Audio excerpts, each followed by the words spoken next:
komento ni Pastor doon sa mga naging hirit naman ni Hontiveros. Oh, yun. Actually, kanina nag-usap kami mga almost 1 hour kami nag-usap ni Pastor Kibuloy na yun nga, magsalamin muna siya. Kasi hindi natin walang bahid na korupsyon si Pastor Kibuloy. How about Miss Risa Hontiveros? Hontiveros? Virus ang lipunan. So, sino ba siya? Of course, tingnan natin yung PhilHealth. Anong nangyari? Di ba naging PhilHealth official siya nung, I don't know anong administration yon. So, and second, hindi niya pwede sabihin na, sabi kasi niya na mahiya naman si Pastor. Sabi niya, sabi ko, bakit? Wala bang karapatan si Pastor na tumakbo? He's very qualified to run as Senator of the Republic of the Philippines. Basahin po natin ang saligang batas. Age qualification, may qualification si Pastor Kibuloy. Age. Correct. Natural-born Filipino citizen. Butante sa Pilipinas. Residente sa Pilipinas. And hindi na-convict si Pastor Kibuloy of a final judgment. Kung may mga kaso man, Pastor Kibuloy is presumed innocent. Exactly. Hindi tayo ang nagsasabi nun. Ang saligang batas ng Republika ng Pilipinas ang nagsasabi that any accused is presumed innocent until the otherwise is proven. Ang tanong, is the otherwise proven? Not yet. Wala pa yan. In fact, we are very optimistic. We're very optimistic na ma-acquit si Pastor Kibuloy. But why? That's why tumakbo si Pastor Kibuloy. Bakit siya tumakbo? He's very optimistic na in few months or ilang buwan na lang, makilabas siya. He's very optimistic because he wants to serve the Republic of the Philippines as a senator. God-centered platform, Filipino-centered platform, Philippine-centered platform na isang senador na madaling lapitan at willing makinig sa ordinaryong mga Pilipino. Yes. Yan kay Pastor Kibuloy. That's why he's running. Tumakbo siya senador. Senador. Magkamali tayo. Tumakbo siya senador. Bakit? Because he's willing to serve the Republic of the Philippines. And paano siya mag-serve kung nakakulong siya? Hindi. Optimistic, makalabas siya. That's why tatakbo siya senador sa Republika ng Pilipinas. Mark, meron na naman siyang bagong anggulo. Inaay niya na i-invite sa pastor at yung mga co-defendants sa Senate probe. Marami po ang mga nag-file ng COC for Senator for 2025 midterm elections na nagsasabi na kung sila po'y maupo ng senador sa susunod na taon, ang kanila na pong itatayo is yung pagpalag doon sa mga labis na pagpapaimbisiga sa Senate na hindi naman raw pasok sa in-aid of legislation. Minsan na-weaponize yung mga komite sa Senado, kagaya po nito na nangyayari kay Hontiveros. That's why, kailangan if you're a senator, kung pipili man tayo ng senador this coming election, kailangan alam niya dapat ang kanyang minapasukang trabaho. Exactly. Ano ba ang trabaho ng isang senador? Yeah. Ang trabaho ng isang senador, he is the representative of the people of the Republic of the Philippines. Bahay yan ng taong bayan ang Senado. Pag-usapan doon ang paggawa ng batas and yung mga senador, sila ang representative ng taong bayan.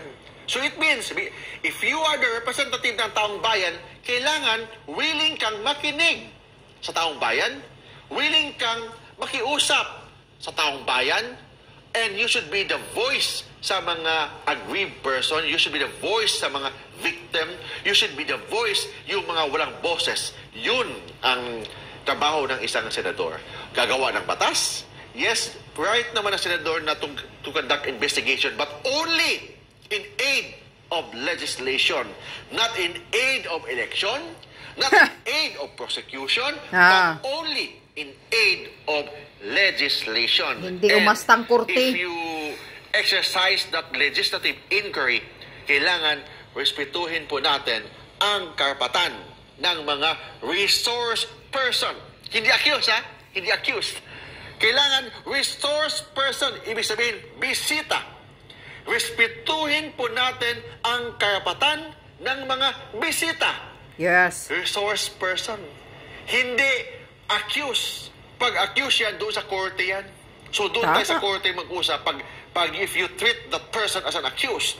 But in Congress or in Senate, you should treat them as your visitor, as a resource person. That's why, nakalagay po sa ating saligang batas, kailangan respetuhin ang karapatan ng mga resource person, lalo na yung kanilang constitutional rights. Opo, constitutional rights per se, sir, na nakikita po ng taong bayan based po sa mga komento ngayon in real time na nalalabag dahil matindi po ang kumbaga bashing kay Pastor sa issue recently. Tapos meron na naman siya hakbang para mas siraan pa sa Senate.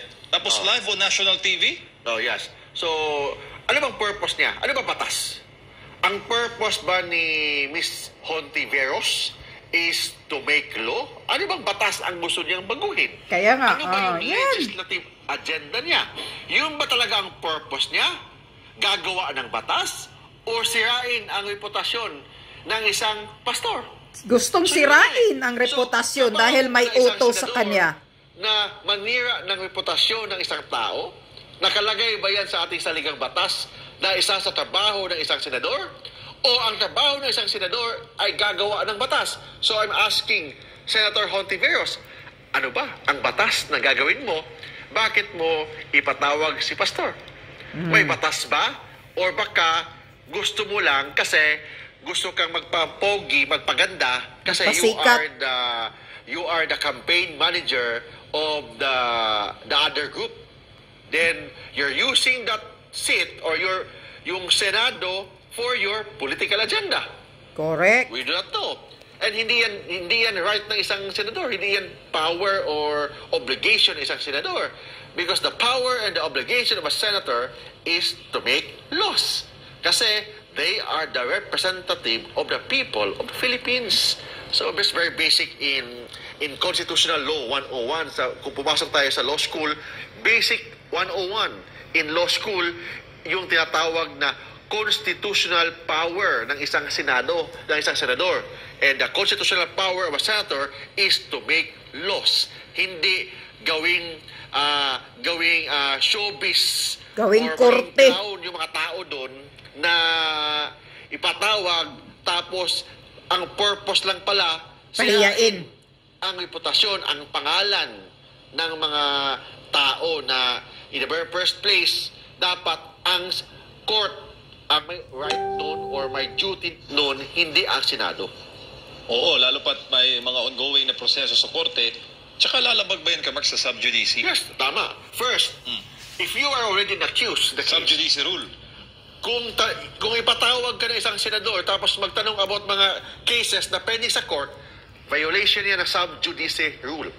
Kasi sub judice rule, dapat ang Senado hindi dapat pangunahan ang Korte. resolution or yung decision ng court. Hindi dapat pangunahan yung tinatawag na equal protection or yung tinatawag na separation of power.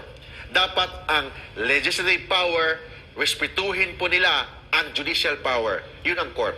So, Correct. sa judicial rule, hindi dapat sila pwede mag-influensya or dapat pangunahan ang korte. Second, may tinatawag tayong right against self-incrimination. When say right against self-incrimination, kasi MJ, iba yun sa right against self-incrimination in a civil case. I-compare that to a criminal case. Yung civil case, you can invoke right against self-incrimination from the moment that an incriminating question is asked. It means pag tanungin ka, maka-incriminate sa'yo yung tanong mo, pwede mo i-invoke ang right against self-incrimination from the moment that you are asked. But in a criminal case, from the moment that you are called, hindi ka pa tinanong. From the moment na pinatawag ka, pwede ka na mag-invoke ng right against self-incrimination. In this case, Pastor Kibuloy, there's a criminal case. Kung magsalita siya sa Senado, will it violate against self-incrimination? Yes. Kung ipatawag siya sa Senado, will it violate right against self-incrimination? Yes. Bakit? May pending na kaso eh. May pending na kaso sa court. So it Correct. means it will violate right against self-incrimination. That is what is one of the protection ng isang akusado sa korte. And protection niya sa ating saligang batas, right against self-incrimination.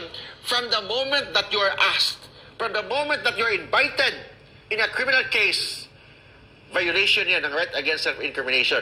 And take note, MJ and Mar, there's already a pending case. So from the moment that Pastor Kibulo is invited or will be invited by the Senate, lalo na pag ang topic is about yung kaso niya, right against self-incrimination. So, dapat hindi yan dapat gawin ni Senator Hontiveros with all due respect. Kuya Mark, para sa mga nanonood ngayon at nagkaka-interest na sa usaping batas at politika kasi magkaugnay ang paksang Yes. yan. Ano ito nangyayari ngayon sa kaso ni Hontiveros? Nagsisilbing hindi magandang halimbawa, lalo na po sa mga nag-aaral ng law.